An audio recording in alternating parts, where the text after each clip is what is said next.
नमस्कार दोस्तों, स्वागत है आपका आज के इस यूट्यूब वीडियो में जिसमें कि हम एनालाइज़ करने वाले हैं वरुण बेवरेजेस कंपनी को। तो आज के इस वीडियो में हम कंपनी को डिफरेंट एस्पेक्ट से एनालाइज़ करेंगे और देखेंगे कि इन फ्यूचर कंपनी किस तरह परफ़ॉर्म कर सकती है या पास्ट में कंपनी का किस तरह से परफ़ॉर्मेंस रहा है। और रिसेंट क्वार्टर का भी जो रिज़ल्ट है उसको भी हम देखेंगे कि क्या उसमें दिक्कत हुई, क्यों कंपनी के वॉल्यूम्स गिरे, तो उस सब क्या बात हम आज के इस वीडियो में करने वाले हैं। लेकिन वीडियो शुरू करने से पहले मैं आपको एक डिस्क्लेमर दे दूँ, ये कोई भी बाय एंड सेल रिकमेंडेशन नहीं है। वीडियो में जो भी हम बोलेंगे वो एक मेरा पर्सनल व्यू है, वो गलत भी हो सकता है और वो सही भी हो सकता है। और उसके साथ ही साथ अगर आपने अभी तक चैनल को सब्सक्राइब नहीं किया है तो चैनल को सब्सक्राइब कर लीजिए, क्योंकि यहाँ पे आपको बहुत सा कंटेंट ऐसा ही मिलता रहेगा जिससे कि आप खुद सीख सकते हैं कि किस तरह से एक शेयर को एनालाइज करते हैं। चलिए शुरू करते हैं हमारा आज का ये वीडियो। और सबसे पहले मैं आपको वीडियो में ओवरव्यू दे देता हूँ। तो सबसे पहले हम बिज़नेस के बारे में जानेंगे कि कंपनी करती क्या है, कहाँ-कहाँ कंपनी के ऑपरेशंस हैं, क्या-क्या प्रोडक्ट बनाती है, तो उस सब के बारे में जानेंगे। उसके बाद हम कंपनी के फंडामेंटल्स के बारे में जानेंगे, जिसमें हम कंपनी की ग्रोथ रेट्स, कंपनी के मार्जिन्स, कंपनी की return on equity, return on capital employed, debt to equity ratio और operating cash flow to operating profit जो रेशियो है, उनकी बात करेंगे। ये हम पिछले 5 साल का एनालिसिस करेंगे और साथ ही साथ पिछले 4 क्वार्टर में देखेंगे कि किस तरह से ये सब जो मैट्रिक्स मैंने बोले हैं, ये किस तरह से कंपनी के चल रहे हैं। उसके बाद हम बात करेंगे कंपनी के वैल्यूएशंस की, जिसमें कि हम price to sales, price to book और प्राइस टू अर्निंग तीनों बेस पे देखेंगे कि कंपनी की वैल्यूएशन आज कहाँ पे है और यहाँ से कहाँ कहाँ पे वैल्यूएशन जा सकती हैं। उसी के साथ हम देखेंगे कि आज की डेट में टेक्निकल्स क्या कर रहे हैं, कि करंट जो शेयर प्राइस है वो किस तरह से ट्रेंड कर रहा है, तो उसकी बात हम टेक्निकल्स में करेंगे। इसको हम ज़्यादा डिटेल में नहीं देखेंगे, लेकिन उसमें बेसिक्स देखेंगे कि आज की डेट में ट्रेंड क्या दिखा रहा है जो शेयर प्राइस में है वो। उसके बाद हम कुछ की डेवलपमेंट्स और की रिस्क फैक्टर्स की बात करेंगे। तो की डेवलपमेंट्स में जैसे कहाँ अगर कंपनी कैपेसिटी बढ़ा रही है, क्या कर रही है, तो उस सब की हम बात करेंगे। वहीं की रिस्क फैक्टर्स में हम देखेंगे कि क्या इन फ्यूचर कंपनी के बिज़नेस को इम्पैक्ट कर सकता है। और उसके साथ-साथ एंड में हम कंपनी इस वीडियो को समराइज़ करेंगे, जिसमें कि मैं फंडामेंटल्स और वैल्यूएशंस और टेक्निकल्स को डिफरेंट डिफरेंट कलर से रेट करूँगा। सपोज़ कि मेरे को फंडामेंटल्स अच्छे लग रहे हैं तो मैं उनको ग्रीन रेट करूँगा, लेकिन सपोज़ मेरे को फंडामेंटल्स में से मेरे को डेट टू इक्विटी रेशियो ज़्यादा लग रहा है तो मैं उसे रेड रेट करूँगा। तो रेड का मतलब खराब है, येलो का मतलब ओके एंड ग्रीन का मतलब वेरी गुड। तो इस तरह से हम वैल्यूएशंस और टेक्निकल्स को भी रेट करेंगे। तो चलिए शुरू करते हैं वीडियो। और सबसे पहले हम जानते हैं बिज़नेस के बारे में। तो बेसिकली कंपनी पेप्सिको का बॉटलिंग करता है, जो कि पेप्सी अपना कॉन्सन्ट्रेट बना के बेचती है, उसको कंपनी बॉटल करके इंडिया में बेचती है। इंडिया में लगभग 90% जो पेप्सी का सेल है वो कंपनी मैन्युफैक्चर करती है पेप्सिको के लिए। और साथ ही साथ जो जो ओवरसीज़ मार्केट है, जैसे ज़िम्बाब्वे हो गई या कुछ अफ्रीकन कंट्रीज़ हो गई या श्रीलंका हो गई, नेपाल हो गई, वहाँ पे भी कंपनी धीरे-धीरे एक्सपैंड कर रही है। उसी के साथ कंपनी के कुछ अपने भी ब्रांड्स हैं। यहाँ पे अगर आप देखें तो ये देखिए, तो ये कुछ कंपनी के अपने ब्रांड्स हैं। ये यहाँ पे मैंने उनके जो प्रेज़ेंटेशन उससे ये फ़ोटो लिया है। तो क्रीम बेल आपने ड्रिंक पी होगी, Reboost energy, Refresh, Aqua Clear, Jive, कोई, रिफ्रेश यो, तो ये कंपनी के कुछ अपने ब्रांड्स हैं पेप्सिको के अलावा। और यहाँ पे ये देखिए, ये पेप्सिको के जो ब्रांड्स हैं, इनको भी कंपनी मैन्युफैक्चर करके बेचती है। तो इनमें से ज़्यादातर ब्रांड, आप में से कई कई ब्रांड्स के कुछ कंज़्यूमर रेगुलर भी होंगे, तो आपको पता होगा कि किस कौन-कौन से प्रोडक्ट कैसे-कैसे कंपनी बनाती है, तो वो सबका कंपनी करती है। उसके साथ जो ओन ब्रांड्स हैं, उनमें भी कंपनी धीरे-धीरे एक्सपैंड कर रही है, ताकि इन फ्यूचर अगर पेप्सिको का जो है वो लाइसेंस है, तो अगर उन इन फ्यूचर कोई लाइसेंस में प्रॉब्लम होती है रिन्यू में, क्योंकि आई थिंक 2039 तक इनका लाइसेंस है, तो अगर लाइसेंस रिन्यूअल में प्रॉब्लम होती है, तो वहाँ पे कंपनी अपने ब्रांड को भी स्केल कर सकती है। उसी के साथ-साथ कंपनी ने स्नैक्स ब्रांड जो है पेप्सिको के, ये देखिए, अब जैसे चीटोज़ हो गया, डोरिटोज़, सिम्बा, कुरकुरे, फ्रीटोले, तो ये सारे ब्रांड्स जो हैं, इन्होंने रिसेंटली कुछ इंटरनेशनल मार्केट्स में उनका कॉन्ट्रैक्ट लिया है पेप्सिको से, उनको मैन्युफैक्चर करके बेचने के लिए। तो ये बेसिकली एक बेसिक सा बिज़नेस है, जो कि पेप्सी के लिए उनका जो बॉटलिंग है वो करता है, और साथ ही साथ उनका प्रोडक्ट इंडिया में बेचता है। और ये इंडिया में इनका आई थिंक 90% से ज़्यादा जो सेल है पेप्सिको का, वो यही बॉटल करके बेचते हैं। तो इंडिया में काफ़ी हद तक ये अपना मार्केट सैचुरेट कर चुके हैं और बेस काफ़ी ज़्यादा बढ़ गया है। ये चीज़ हमें ध्यान में रखनी है इस बिज़नेस में इन्वेस्ट करने से पहले। उसके बाद अगर हम बात करें फंडामेंटल्स की, तो फंडामेंटल्स में हम सबसे पहले ग्रोथ की बात करेंगे, फिर कंपनी के मार्जिन्स की बात करेंगे, फिर कंपनी के रिटर्न रेशियोज़ की बात करेंगे। और बेसिकली ग्रोथ और मार्जिन जो है वो हम पिछले 5 साल और पिछले 4 क्वार्टर के में देखेंगे। साथ ही साथ हम वॉल्यूम ग्रोथ की भी बात करेंगे, क्योंकि वॉल्यूम ग्रोथ किसी भी एफएमसीजी कंपनी में बहुत ज़रूरी होता है देखना। तो हम उसकी भी बात करेंगे कि कंपनी का वॉल्यूम ग्रोथ कैसा रहा है। उसके बाद हम operating cash flow to operating profit की बात करेंगे, जो कि हमें बताता है कि कैश कन्वर्जन किस तरह से कंपनी का, कि कंपनी जितना भी ऑपरेटिंग प्रॉफिट कर रही है, उसको कितना अपने कैश फ्लो में कन्वर्ट कर पा रही है। तो बेसिकली अगर ये रेशियो 60 50-60% से ऊपर हो तो जनरली अच्छा माना जाता है, लेकिन अगर 50% से नीचे हो तो वो थोड़ा खराब माना जाता है। जितना ये कम रेशियो है उतना खराब होता है। और उसके बाद हम एट द एंड बात करेंगे डेट टू इक्विटी रेशियो की। तो चलिए हम शुरू करते हैं ग्रोथ से। तो बेसिकली अगर हम पिछले 5 साल की ग्रोथ करें देखें तो ये मैंने दिसंबर का इसलिए लिया है क्योंकि कंपनी अपना जो फाइनेंशियल ईयर है उसे 1st ऑफ जनवरी से 31st ऑफ दिसंबर तक रिकॉर्ड करती है। I think may be PepsiCo का वो है, इसलिए मे बी पेप्सिको के साथ अलाइन करने के लिए इसलिए करती है। तो ये इसलिए मैंने दिसंबर दिसंबर तक लिया है। उसके बाद अगर हम देखें तो पिछले 4 साल में ग्रोथ देखें, बहुत ही अच्छा ग्रोथ है। ये 2021 में नेगेटिव ग्रोथ ज़रूर दिख रहा है, लेकिन ये कोविड की वजह से इम्पैक्ट हुआ था, तो इसको हम इग्नोर कर सकते हैं। उसे सेम पैटर्न में पैट में दिख रहा है, तो बहुत ही स्ट्रॉन्ग ग्रोथ है, लगभग 30% के आसपास सीएजीआर कंपनी कर रही है पिछले 4 साल से। लेकिन अब यहाँ पे क्या दिक्कत है कि पिछले क्वार्टर में कंपनी ने डी ग्रोथ दिखाया है अपनी रेवेन्यूज़ में। तो इनका प्रॉफिट ज़रूर बढ़ा, लेकिन प्रॉफिट इसलिए बढ़ा है, इन्होंने रिसेंटली डेट पे ऑफ किया था, उसकी भी हम बात करेंगे। तो इसलिए इनका जो इंटरेस्ट कॉस्ट है वो नीचे गया, उस वजह से प्रॉफिटेबिलिटी बढ़ी है, अदरवाइज प्रॉफिट्स भी नेगेटिव में होते। लेकिन उसके अलावा पिछले तीनों क्वार्टर में काफ़ी अच्छी सेल है, डबल डिजिट लगभग 25-30% के आसपास का सीएजीआर कंपनी रेगुलर कर रही है। लेकिन ये जो जून का क्वार्टर है, इसमें हम एक और चीज़ कंसिडर कर सकते हैं कि रिसेंटली वेदर जो है वो काफ़ी ज़्यादा ठंडा रहा है as compare to normal summers. तो वह भी एक कारण हो सकता है कि इनका प्रोडक्ट कम बिका है, क्योंकि जनरली जितना हॉट वेदर होगा उतना ज़्यादा इनका प्रोडक्ट बिकने के चांसेस हैं, उतना ज़्यादा इनका सेल होता है। तो ये हम बेसिकली देखें तो ग्रोथ बहुत अच्छी लग रही है। रिसेंट क्वार्टर में डिग्रोथ ज़रूर दिखाया, लेकिन इसको हम इग्नोर कर सकते हैं एक बार के लिए। ओवरऑल ग्रोथ अच्छा लग रहा है। अगर हम मार्जिन सॉरी ग्रोथ के बाद हम वॉल्यूम ग्रोथ की बात करेंगे, मार्जिन के बाद में बात करेंगे। तो वॉल्यूम ग्रोथ अगर पिछले 4 साल का देखें, बहुत ही स्ट्रॉन्ग है। Double digit, strong double digit है। ये नहीं है कि 10-11% का, मतलब 20% से ऊपर का सीएजीआर है इनमें, 20-25% का सीएजीआर वॉल्यूम में भी। तो बहुत ही अच्छा वॉल्यूम ग्रोथ कर रही है कंपनी। लेकिन यहाँ पे एक प्रॉब्लम रिसेंटली हुई है कि जून 2025 में कंपनी ने पिछले 4-5 साल में पहली बार डी ग्रोथ दिखाया। तो इसको, ये जो जून का क्वार्टर है, इसमें ना सिर्फ रेवेन्यू बेस पे तो इनका जो वॉल्यूम्स है वो भी कम हुए हैं। तो ये हमको क्वार्टर कुछ बताता है कि थोड़ा शायद मार्केट अपना सैचुरेट कर चुकी है कंपनी। अब देखना होगा कि इन फ्यूचर कंपनी ग्रोथ कहाँ से कर सकती है, क्योंकि इन फ्यूचर जो बेस इनका बढ़ गया है वहाँ से उतना तेज़ी से ग्रो होना थोड़ा मुश्किल है। ये देखिए, अगर आप इनके स्क्रीनर पे भी हम आ जाते हैं तो 20,000 करोड़ का सेल हो गया आज की डेट में इनका। यहाँ पे देखिए, इन्होंने हिस्टोरिकली 25 से 30% का सीएजीआर किया है पिछले 8-10 सालों में। लेकिन वहाँ पे थोड़ा बेस छूटा था, 2,000 करोड़ से शुरू किया था, लेकिन अब 20,000 करोड़ का बेस बन गया है। तो अगर 20,000 करोड़ पे सपोज करें आप 25% सेल ग्रोथ करनी हो, तो एवरी ईयर एडिशनल 5,000 करोड़ की सेल करनी है। तो वो शायद थोड़ा मुश्किल हो सकता है। तो शायद ग्रोथ रेट यहाँ से थोड़ा नीचे आ सकते हैं इन फ्यूचर। ये देखना होगा कि कंपनी इन फ्यूचर किस तरह से ग्रो कर सकती है। हालांकि इंटरनेशनल एक्सपेंशन कुछ कंपनी ने किए हैं रिसेंटली, लेकिन फिर भी देखना होगा कि किस तरह से ये ग्रोथ मेंटेन कर सकते हैं। ओवरऑल वॉल्यूम ग्रोथ भी अच्छा है। रिसेंट अगर हम क्वार्टर को छोड़ दें, उसके अलावा वॉल्यूम ग्रोथ काफ़ी अच्छा रहा है कंपनी का। अब हम बात करें अगर मार्जिन्स की, तो मार्जिन्स एट प्रेजेंट 24% है फुल ईयर FY25 के।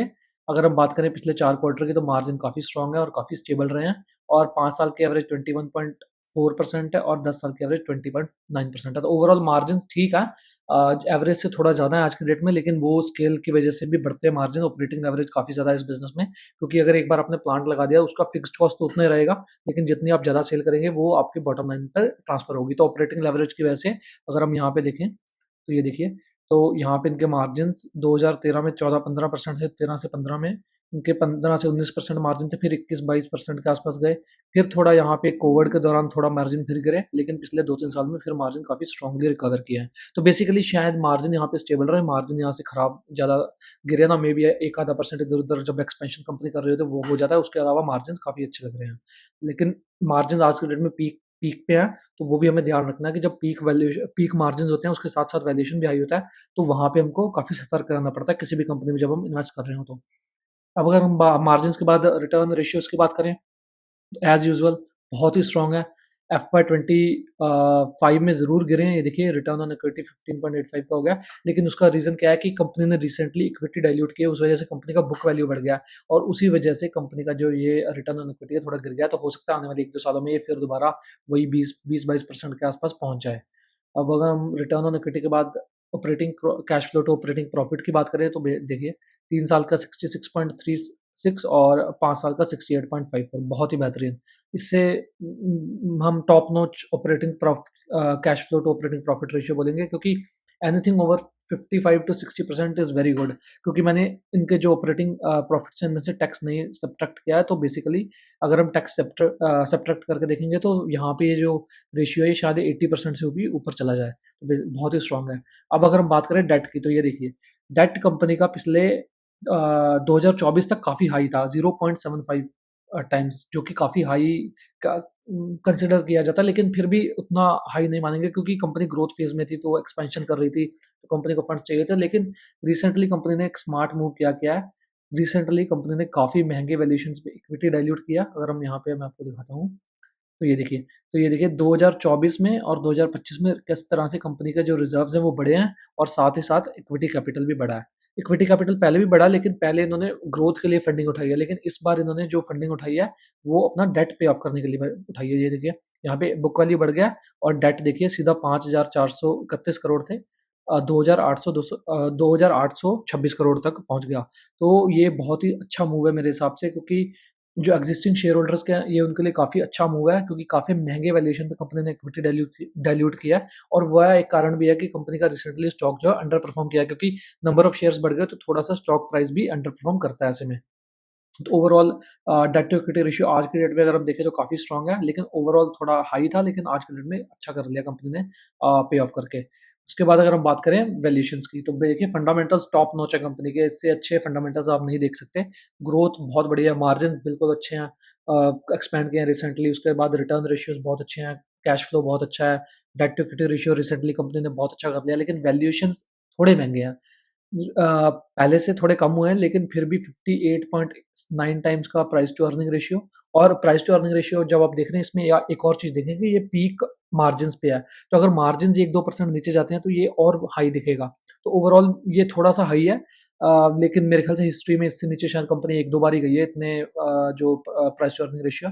साथ ही साथ अगर हम प्राइस टू सेल्स रेशियो देखें, 8 टाइम्स, ये है जो असली असली कंसर्न है इसका। उसके साथ-साथ प्राइस टू बुक है, जो वो लास्ट 5 ईयर के साथ ही है 9.2 टाइम्स। लेकिन उसका रीज़न क्या है कि रिसेंटली, जैसे मैंने आपको बताया अभी, कि बुक वैल्यू बढ़ी है, उस वजह से इनका जो करंट प्राइस टू बुक है वो थोड़ा नीचा दिख रहा है। अदरवाइज ये भी काफ़ी हाई होता है। ये देखिए 5 साल की एवरेज 13.8 टाइम्स की है। वहीं अगर 5 साल के हम प्राइस टू सेल्स की एवरेज देखें 6.6 टाइम्स की, और प्राइस टू अगर अर्निंग्स की एवरेज देखें 59.4 टाइम्स की। तो यहाँ पे अगर मैं आपको एक चीज़ दिखाता हूँ, तो ये देखिए, अगर हम इनके पिछले 5 साल का देखें, तो पिछले 10 साल में स्टॉक जो है वो ₹26 से लेके ₹600 पार करके गया था, आज भी ₹500 के आसपास चल रहा है। अब ट्रेंड जो है ये देखिए थोड़ा रिवर्सल हो गया, लेकिन उसकी हम बात बाद में करेंगे। लेकिन मैं आपको पीई दिखाता हूँ, तो ये देखिए, हिस्टोरिकली कभी भी इनका पीई जो है 30 से कम नहीं गया है। कोविड के दौरान 33 टाइम्स गया था, जो कि इनका आई थिंक लोवेस्ट पॉइंट था। तो बेसिकली पीई इतना एक्सपेंसिव नहीं है अगर हम पीई के बेस पे देखें। लेकिन एक चीज़ यहाँ पे मैं दिखाता हूँ, प्राइस टू सेल्स। तो ये देखिए, ये चीज़ मेन कंसर्न है, क्योंकि तभी जब इनका जो पीई है वो कम गया था, तभी इनके जो मार्जिन्स थे वो भी थोड़े कम थे। यहाँ पे देखिए अगर आप, तो 19% के मार्जिन्स थे, लेकिन आज 24% के मार्जिन है। तो पीक मार्जिन्स और पीक वैल्यूएशन कैटेगरी में कंपनी को हम रख सकते हैं। थोड़ा-सा वैल्यूएशन देखिए, थोड़ा-सा नहीं, रादर बहुत करेक्ट हुआ है। 13 टाइम सेल्स चला गया था, लेकिन कुछ ग्रोथ और कुछ प्राइस अंडर परफॉर्मेंस की वजह से 8 टाइम पे आ गया है जो इनका प्राइस टू सेल्स है। तो शायद ये अगर प्राइस टू सेल्स में भी 5 5 टाइम 6 टाइम के आसपास आता है, तो शायद वहाँ पे एक अच्छा बाय हो सकता है। अगेन कोई रिकमेंडेशन नहीं है, लेकिन मुझे लगता है कि कोई हाई क्वालिटी कंपनी है तो ज़्यादा नहीं करना चाहिए। ऑलरेडी ये देखिए, अगर आप स्टॉक यहाँ से, तो ₹670 का स्टॉक आज 500 पे आ गया है, और डाउन ट्रेंड में चल रहा है। तो शायद यहाँ पे कंसोलिडेट करे, कंपनी अच्छी है, अगर ग्रोथ दिखा दे 1-2 साल, तो वैल्यूएशन आपको ऑलरेडी सस्ते लिखेंगे। सपोज़ अगर 2 साल कंपनी 20-20% का ग्रोथ दिखा देती है, तो आपके जो ऑलरेडी जो आज 60 का पी दिख रहा है, ये ऑलरेडी सपोज़ एक अ, ये जो आपका पी है लगभग थोड़ा और कम हो जाएगा, मे बी अराउंड 40 टाइम्स के आसपास पहुँच जाएगा, तो वो एक रीज़नेबल वैल्यूएशन हो जाएगी। क्योंकि आरओई काफ़ी अच्छा है, debt to equity ratio improve हुआ है, कैश फ्लोज़ काफ़ी अच्छे हैं, और उसके अलावा ग्रोथ अच्छा है। तो बेसिकली आपको देखना होगा कि किस तरह से इन फ्यूचर परफ़ॉर्म करता है यहाँ से प्राइस। तो ओवरऑल वैल्यूएशन थोड़े महँगे हैं, हालाँकि पिछले 1 डेढ़ साल में काफ़ी इम्प्रूव किए हैं, लेकिन आज भी थोड़े से महँगे हैं वैल्यूएशंस। उसके बाद अगर हम देखें प्राइस मोमेंटम की हमने बात कर ही लिया, लेकिन हम यहाँ पे और देख लें, तो trend look sideways leading to downward since January 2025।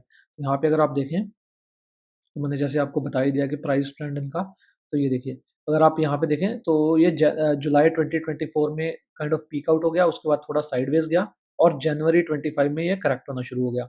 तो जनवरी 25 में मार्केट भी ओवरऑल वीक था, लेकिन जुलाई से मार्केट वीक था, जुलाई अगस्त से लास्ट ईयर। तो यहाँ पे थोड़ा कंसोलिडेट किया, लेकिन जब भी वैल्यूएशन इतने हाई हो जाते हैं तो वहाँ पे फिर थोड़ा मुश्किल हो जाता है कब प्राइस को इन फ्यूचर भी चलाना। क्योंकि यहाँ पे अगर आप देखें तो पिछले 5 साल 10 साल का परफॉर्मेंस काफ़ी अच्छा है, लेकिन प्राइस टू सेल्स अगर आप देखें तो ये काफ़ी रीजनेबल था। 2-3 टाइम के आसपास प्राइस टू सेल्स चल रहा था 2020-21 तक। 4 टाइम 5 टाइम भी अगर आप लगा लें तो कंज्यूमर कंपनी का अगर 20-25% ग्रोथ हो तो 5 टाइम प्राइस टू सेल्स अच्छा बुरा नहीं होता है, क्योंकि मार्जिन भी इनके काफ़ी हाई हैं। तो ये देखिए, अगर आप यहाँ के बाद देखें तो उसके बाद भी 3-4 गुना 4-5 गुना शेयर हुआ है, लेकिन उसके बाद ग्रोथ और जो वैल्यूएशन है वो एक्सट्रीम पे पहुंच गए थे। लेकिन ये जो था, ये फेज अच्छा था, क्योंकि यहाँ पे देखिए पीई जरूर हाई था। ये देखिए पीई 50 के आसपास ही था इस फेज में भी, लेकिन क्योंकि प्राइस टू सेल्स कम था और मार्जिन एक्सपेंशन का ट्रिगर था, तो इसलिए यहाँ पे शेयर प्राइस ने अच्छा किया इसके बाद। लेकिन आज की डेट में अगर हम देखें तो प्राइस टू सेल्स 8 टाइम चल रहा है, प्राइस टू अर्निंग्स भी महंगा, और मार्जिन जो है वो भी लगभग पीक पे चल रहे हैं।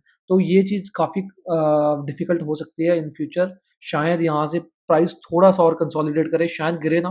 मेरे ख्याल से गिरावट इससे यहाँ से ज़्यादा ना हो, क्योंकि क्वालिटी अच्छी है कंपनी की, लेकिन at the end stock market है, कुछ कह नहीं सकते। लेकिन शायद ये थोड़ा कंसोलिडेट करे, अगर 1-2 साल ग्रोथ आए, तो शायद यहाँ से प्राइस चल सकता है, अदरवाइज़ यहाँ पे शायद लंबा टाइम भी टिक सकता है अगर ग्रोथ थोड़ी और कम होती है। Main reason behind this weak price momentum is very high valuation, वही जैसे हमने बात किया रिसेंट इक्विटी डाइल्यूशन, तो इक्विटी भी डाइल्यूट किया, उस वजह से नंबर ऑफ शेयर्स बढ़ गए हैं, उस वजह से जो पर शेयर वैल्यू है वो कम हो गई है। Increase in size of company thus leading to higher base for future growth. तो हमने इन तीनों की बात अभी की है कि प्राइस मोमेंटम इसीलिए वीक लग रहा है। एक तो हायर वैल्यूएशन थी, दूसरा इन्होंने इक्विटी डाइल्यूट की, और तीसरा जो है बेस थोड़ा हाई हो गया। तो शायद यहाँ से मार्केट एज्यूम कर रहा है कि इन फ्यूचर ग्रोथ जो है वो शायद 25-30% का ना रहे, शायद ये 15-16%, 17% के आसपास आ जाए। वो देखने वाली बात होगी कि कंपनी इन फ्यूचर कहाँ से ग्रो कर पाती है, क्योंकि ऑलरेडी 90% प्लस, जैसा मैंने बोला, कि इंडिया में मार्केट कंपनी कैप्चर करती है। तो अगर हम प्राइस उसके बाद की डेवलपमेंट्स की बात करें तो बेसिकली कंपनी जो है अपनी मैन्युफैक्चरिंग कैपेसिटी एक्सपेंड कर रही है, कंपनी नए मार्केट्स में जा रही है। जैसा यहाँ पे अगर हम उनकी प्रेजेंटेशन में आ जाते हैं तो यहाँ पे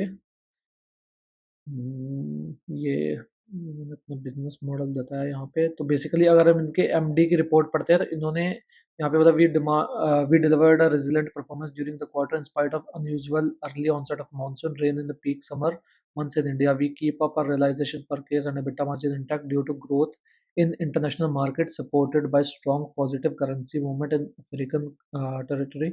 Company ended in the quarter with a positive PAT in spite of 3% decline in consolidated sales volume. तो consolidated level पे 3% डिक्लाइन हुआ है सेल्स का। और अगर हम बात करें इंडिया में तो यहाँ पे इन्होंने इंडिया का भी बारे में कुछ बताया था कि इंडिया में शायद 6-7% का वॉल्यूम डी ग्रोथ देखने को मिला है पहली बार। तो ये एक थोड़ा सा कंसर्निंग साइन है कंसीडरिंग द वैल्यूएशंस, कि कंपनी यहाँ से अगर 1-2 और क्वार्टर खराब करती है तो शायद प्राइस करेक्शन और हो सकता है।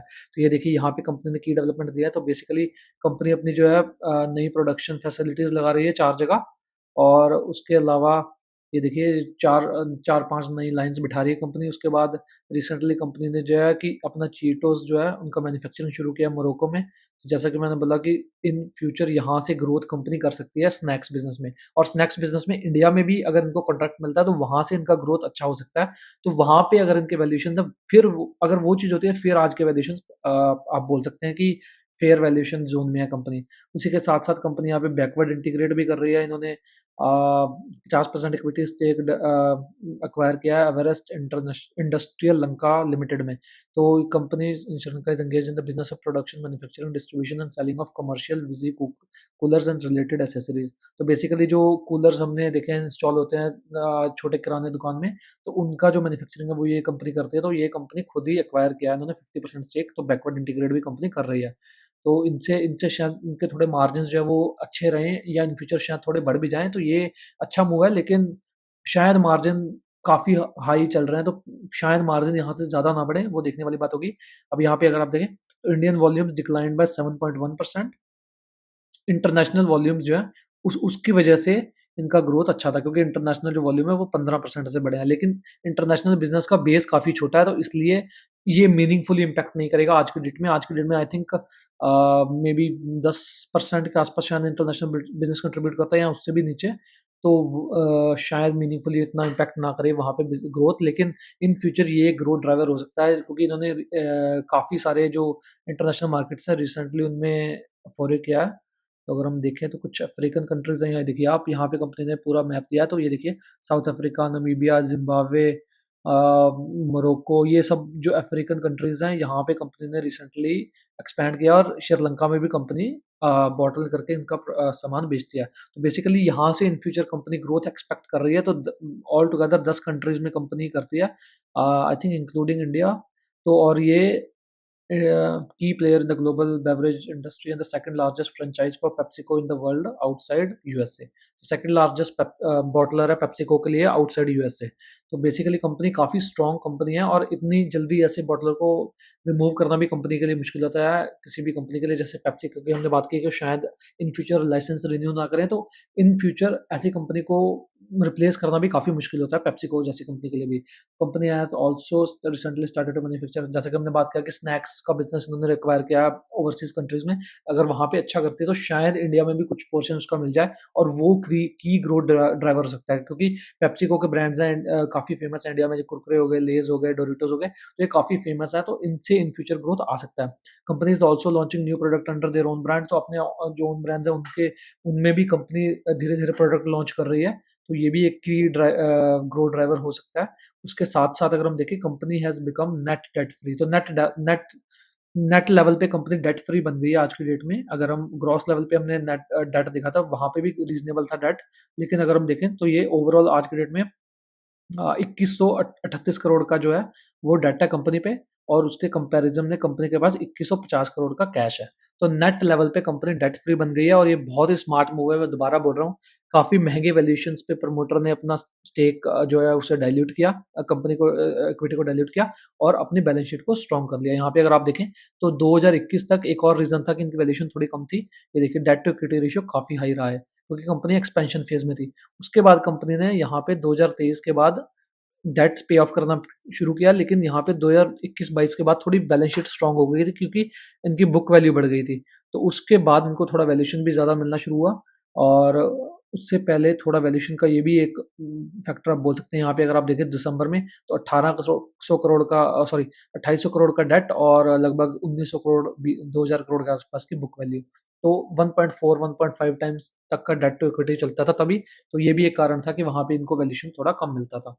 और उसके बाद अगर हम बात करें कंपनी के की रिस्क फैक्टर्स की, तो वैल्यूएशन जैसा मैंने बोला, वैल्यूएशन एक्सपेंसिव है और बेस जो है आज के डेट में काफ़ी हाई हो गया है। तो इन फ्यूचर शायद ग्रोथ अगर उतना अच्छा नहीं रहता, 25-30% या इवन 20-22% का ग्रोथ नहीं रहता है, तो और ये 15-17% तक जाता है, तो इन फ्यूचर प्रॉब्लमेटिक हो सकता है स्टॉक प्राइस के लिए। अब ये देखने वाली बात होगी कि कंपनी इस ग्रोथ को मेंटेन करने के लिए इस बेस पे क्या करती है। स्नैक्स बिजनेस एक अच्छा ऑप्शन है कंपनी के पास, जो इन फ्यूचर अगर इंडिया में मिलता है इनको, तो वो अच्छा कर सकते हैं।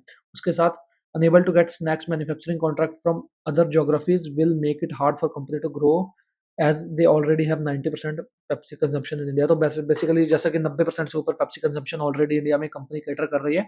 तो इन फ्यूचर अगर स्नैक्स बिजनेस का मैन्युफैक्चरिंग इनको इंडिया में या दूसरी कंट्रीज में नहीं मिलता है, या इन फ्यूचर दूसरी कंट्रीज में और इनको पेप्सिको का जो मैन्युफैक्चरिंग कॉन्ट्रैक्ट है वो नहीं मिलता, तो ये ग्रोथ को सस्टेन करना थोड़ा मुश्किल होगा। और उसके साथ एक्सपेंसिव जो वैल्यूएशन है वो एक प्रॉब्लमेटिक है। अदर देन दैट कंपनी बहुत अच्छी है, फंडामेंटली बहुत स्ट्रॉन्ग कंपनी है। लेकिन ये एक दो प्रॉब्लम्स इनके साथ है कि एक तो ये देखिए, एक तो अगर मार्केट कैप देखें तो 1,70,000 करोड़ का, पहली चीज़ ये, वैल्यूएशन महँगा, दूसरी चीज़ ये, तीसरी चीज़ जो बेस है वो काफ़ी हाई हो चुका है। तो बेस काफ़ी हाई है, यहाँ से 25-30% का ग्रोथ करना थोड़ा मुश्किल है। चौथी चीज़, मार्जिन्स आज की डेट में पीक पे हैं। तो मार्जिन्स पीक पे हैं, वैल्यूएशंस पीक पे हैं, बेस काफ़ी हाई है, ग्रोथ शायद थोड़ा स्लो डाउन हो जाए। अगर स्नैक्स का कॉन्ट्रैक्ट ना मिले तो ग्रोथ ज़्यादा स्लो डाउन हो जाएगा। और इवन अगर स्नैक्स का कॉन्ट्रैक्ट मिल गया तो एकदम से उसको उसको लाइन बिठाना, उसको मैन्युफैक्चरिंग करना, तो उसमें टाइम जाएगा। तो शायद अगले 1-2 साल में शायद यहाँ से स्टॉक अच्छा ना करे, क्योंकि वैल्यूएशन हाई है। लेकिन at the end stock market है, कुछ भी हो सकता है। और अगर ये यहाँ से ये एक बेस फॉर्मेशन देता है तो शायद वो एक बाइंग अपॉर्चुनिटी भी हो सकती है। अब देखने वाली बात होगी कि आने वाली 1-2 साल में स्टॉक कैसा करता है। और साथ ही साथ हमने 1 साल पहले भी इस पे वीडियो बनाया था इसी कंपनी पे, वहाँ पे भी हमने वैल्यूएशंस की बात की है और वहाँ से कंपनी का स्टॉक ज़बरदस्त अंडर परफॉर्म किया है। तो आप वो भी जाके देख सकते हैं। और उसके साथ-साथ अगर आपको ये वीडियो अच्छा लगे तो इसको वीडियो को लाइक ज़रूर कीजिए। अब हम वीडियो को समराइज़ कर देते हैं। फंडामेंटल्स काफ़ी अच्छे लग रहे हैं, ग्रोथ बहुत अच्छा है, मार्जिन्स जो है वो पीक पे हैं। तो अच्छे हैं, बहुत अच्छे हैं, पीक पे मार्जिन अच्छे लगते हैं, लेकिन उसके साथ वैल्यूएशन भी पीक पे हो तो फिर वो उतना अच्छा नहीं रहता है। तो ये एक थोड़ा रिस्क फैक्टर भी हो सकता है मार्जिन जो है। उसके साथ अगर रिटर्न रेशियोज देखें बहुत अच्छे हैं, operating cash to operating ratio बहुत अच्छा, डेट टू इक्विटी रेशियो बहुत स्ट्रॉन्ग कर लिया कंपनी ने, रिसेंटली नेट डेट फ्री बन गई है। तो ओवरऑल हमारे फंडामेंटल्स बहुत अच्छे हैं। वैल्यूएशन मेरे ख्याल से रेड नहीं रेट करना चाहिए था, लेकिन okay, give it a red for now. Will see, अगर 6 महीने बाद इंप्रूव हो तो फिर हम वीडियो बना लेंगे दोबारा। लेकिन आज के डेट में थोड़े महंगे लग रहे हैं मेरे को वैल्यूएशंस, तो मैं इनको येलो रेट नहीं कर सकता। वैल्यूएशन मेरे हिसाब से थोड़े महंगे हैं। अगर यहाँ से थोड़ा और करेक्शन देखने को मिलता है, चाहे वो टाइम करेक्शन के बेस में मिले, चाहे वो प्राइस करेक्शन, तो वो एक अच्छा बेस हो सकता है। अब अगर हम बात करें टेक्निकल्स की, तो टेक्निकल्स का करंट ट्रेंड जो है वो नीचे को आ गया, थोड़ा सा साइडवेज लीडिंग टू डाउनवर्ड्स, जैसा कि हमने यहाँ पे देखा। तो यहाँ पे अगर आप देखें तो पिछले 3 साल का हम स्टॉक चार्ट देखें तो ये देखिए साइडवेज गया, अब यहाँ से थोड़ा नीचे को ट्रेंड हो गया है। तो जो ट्रेंड चेंज है ये हमको, उसके साथ हाई वैल्यूएशन, पीक मार्जिन, तो ये शायद प्रॉब्लमेटिक हो सकता है। तो शायद यहाँ से स्टॉक थोड़ा अंडर परफॉर्म करे, ये मेरा एजम्पशन है। शायद स्टॉक यहाँ से बहुत अच्छा परफॉर्म कर जाए, मैं गलत भी साबित हो सकता हूँ। तो अपना आप खुद एनालिसिस करें, मैं कोई भी रिकमेंडेशन नहीं कर रहा हूँ। ये मेरा एक व्यू था जो मैंने एनालाइज किया कंपनी को, जिस भी बेस पे। मैं इसमें गलत भी हो सकता हूँ और मैं इसमें सही भी हो सकता हूँ। तो चलिए, हम हमारा वीडियो आज का यहीं पे समाप्त होता है। और अगर आपको वीडियो अच्छा लगा तो वीडियो को लाइक ज़रूर कीजिएगा और चैनल को सब्सक्राइब करना ना भूलिएगा, ताकि इन फ्यूचर कोई भी ऐसा स्टॉक एनालिसिस आप मिस ना करें। साथ ही साथ अगर आपको किसी स्टॉक पे ऐसा एनालिसिस चाहिए तो आप वीडियो में उसका नाम लिख सकते हैं। अगर मेरे को वो स्टॉक अच्छा लगेगा और मेरे को वो समझ आएगा तो मैं उस पर वीडियो ज़रूर बनाऊंगा। वीडियो को यहाँ तक देखने के लिए बहुत बहुत धन्यवाद। बहुत जल्द मुलाकात होगी एक और ऐसी ही वीडियो के साथ। तब तक के लिए रखना बहुत सा ख्याल। धन्यवाद।